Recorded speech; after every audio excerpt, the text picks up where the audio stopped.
way now. Can't turn back. Took a lot of courage to get on this train.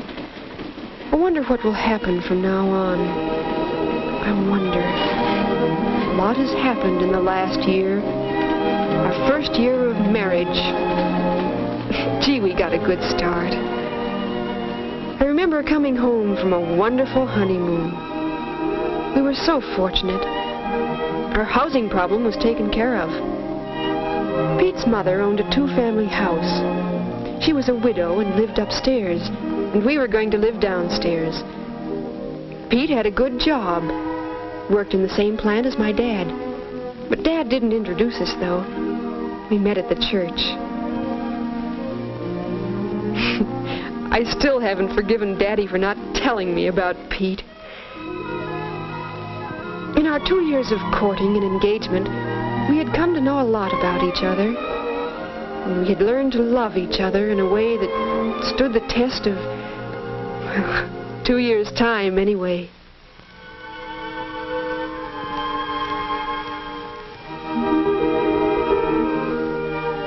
And there we were, in our own place that was to be our home, at least for a while. Well, we had to unpack, and we were both so tired.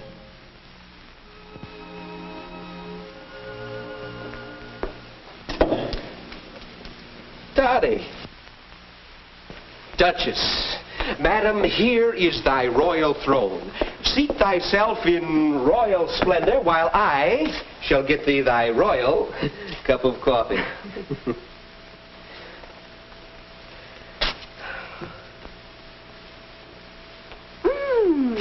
'Tis creamed and sugared exactly to my taste.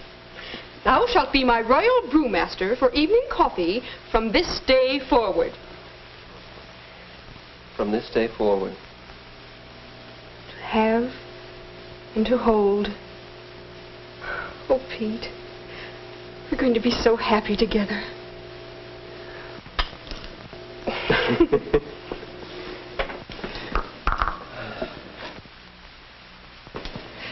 I feel so comfortable with you. I feel like I can take my shoes off. I'll always love you, Dottie. Always. Wouldn't it be wonderful if time would stand still? If we could always keep what we have tonight.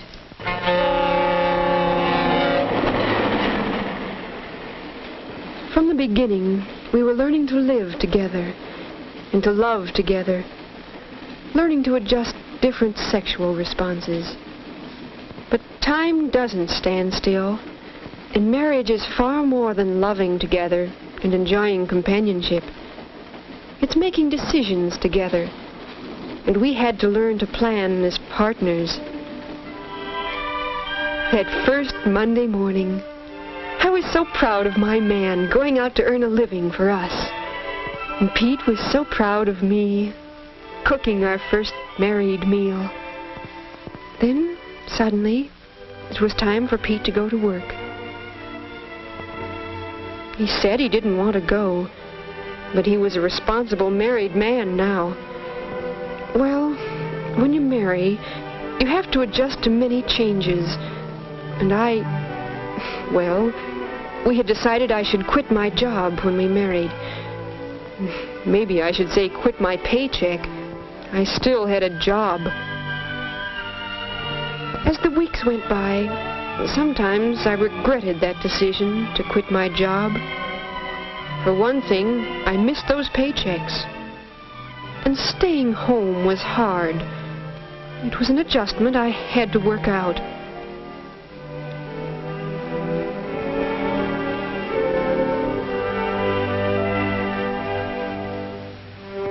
But there were satisfactions in being a married pair.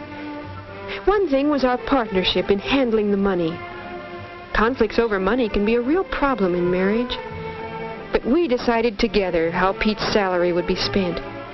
Maybe we didn't always agree, but we decided together. So our joint decisions on this and other problems of home management helped in my adjustments from a working girl to a non-employed wife. Aided by little bits of fun and thoughtfulness, the partnership flourished. Another thing, Pete's contributions to my sense of accomplishment. I had a lot to learn about cooking and keeping house, and sometimes those things can seem unimportant and dull. Believe me, a wife does appreciate her husband's appreciation. And, of course, that works both ways. I tried to learn about Pete's job. Sometimes I shared his enthusiasms, and there were times when I had to help absorb his frustrations. It was all part of the partnership. Of course, our marriage had its ups and downs. They all do. But I guess we had worked out pretty good adjustments on affections and our sex life, and decisions in our money matters. Adjusting to each other, adjusting to our marriage, sort of showed us how to face these problems. But on another potential source of trouble, in-laws. When we first planned to move into that two-family house, I thought of all those mother-in-law jokes. Still, they couldn't apply to nice people like us. But there were things like, I was planning my first bridge luncheon. Honey, Jane can't come on Thursday. Wonder who I should get for a fourth. Mother plays a good game of bridge. Yes, but maybe she wouldn't enjoy playing with a bunch of giddy girls. Oh, honey, she'd love it. She likes young people. Of course, I asked her. She insisted on bringing a fancy cake. It was delicious, everyone said. Helped make a good party. But it wasn't my party. Afterwards, Pete said he was glad I had asked her. Said she could have seen from upstairs that something was going on. Might have felt left out. How did I feel? As if we were living in a huge goldfish bowl. But I couldn't explain it to Pete. Oh, it wasn't all bad. Pete's mother and I had good times together. Shopping, for instance. I could learn a lot from her. Her experience in getting bargains. Her little tips on Pete's special likes and dislikes. But, well, one afternoon, Pete stopped in upstairs to deliver a package his mother had asked him to pick up. And it turned into a habit to drop into his mother's on his way from work 2 or 3 times a week. I didn't mind so much supper being late. I kept telling myself. But somehow, it seemed on those nights we always got into an argument, sooner or later.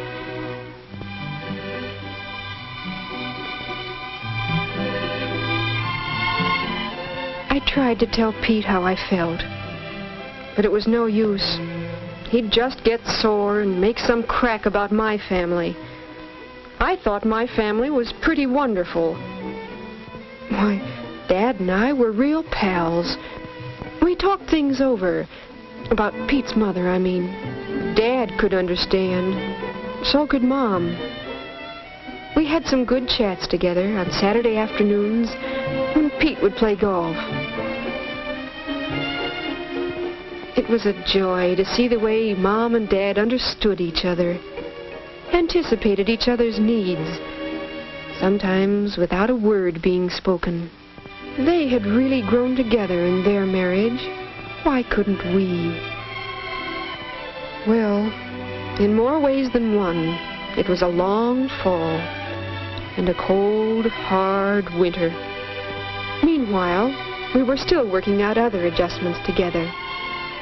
Little things. My serving liver and learning to enjoy it because Pete liked it so much. Big things. Pete's realizing that a wife still likes to go out once in a while. And remembering the anniversary of our engagement with tickets to a special show he knew I'd been wanting to see. Married life isn't all Hollywood moonbeams and honeysuckle. but it can be mighty satisfying at times. Came spring, and my first spring house cleaning. And, well, it was Pete's mother. It wasn't that she criticized me, or even told me how to do things. But somehow, whatever I did, she did too. But in a different way. And it seemed to me she always thought her way was better. There were so many little situations that probably wouldn't have mattered if we hadn't lived in the same house. But I felt so awkward and inferior and mad.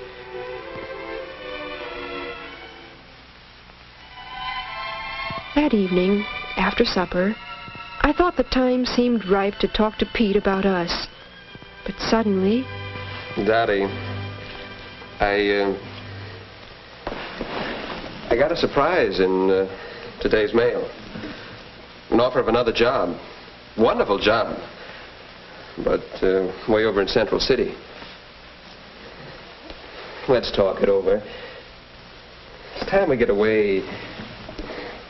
Do something really decisive about the influence of your parents on our marriage.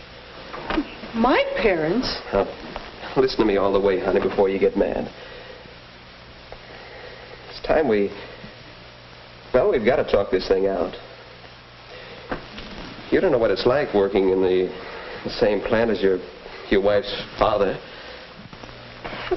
Dad likes you, Pete. He's done so much for you. Oh, sure he has, dear. I know. Your dad's been swell. Try to understand me. It means so much to have you understand. Golly, if you feel that way, Pete, you just do. There must be reasons. Well, they may not seem very important to you. Tell me, Pete. Things like, well, when I got that promotion in December, you said how grand it was of your dad to help. I mean, praising me to the boss and all. Oh, I felt as though I earned that raise myself. And stories of influence like that didn't help me with the other fellas. And then you appreciated your dad's efforts. I wanted you to appreciate mine. Oh, Pete. Darling. How could I have been so stupid? And it hurt when you carried our family troubles to your folks and spoke of their house as home and compared us with your folks. I understand. Come to think of it, Pete, I suppose part of me never really did get married. How could I really build our marriage with part of me wanting them to approve everything I did? Oh, Pete. Gosh, what a difference when you see the other fellow's point of view. When you recognize that you aren't the only one with problems. But we did have to face the other issue. It was hard telling Pete about his mother so he wouldn't think of it as a counterattack. He tried to understand, and I tried to be fair about it. I could see that I'd been on the defensive. I hadn't understood that a widow might sort of need a man around the house. And Pete said that he needed, that both of us needed to grow up more, needed to grow away from our parents a bit more. We've grown up a lot just tonight, haven't we, hon? We can talk our troubles out this way. We're really growing up and growing together. Sure helps a lot when you can bring things out in the open, talk them out together. How do you feel about Central City, hon? I would like to get away to a new job, be out my own. And it is a big change, and maybe we don't need to run away from our parents now. Wouldn't be running away. You really want that new job, Pete? And that's what we want. Yes, it's a big change. New friends, new home, church, new adjustments in living. There'll be other problems ahead, bigger problems. But it'll be the two of us, working together, Hi, honey. Hi, where have you been? Talking to the conductor, trying to get Pullman accommodations. And I got them. Ooh, gee, Pete, you're thoughtful. Hey, Duchess, what am I doing on this seat? Pete and I will both miss our folks. All of them. The grandmothers would have made good babysitters. But wherever Pete's job takes us, even back to our hometown, I know we'll work things out together as partners.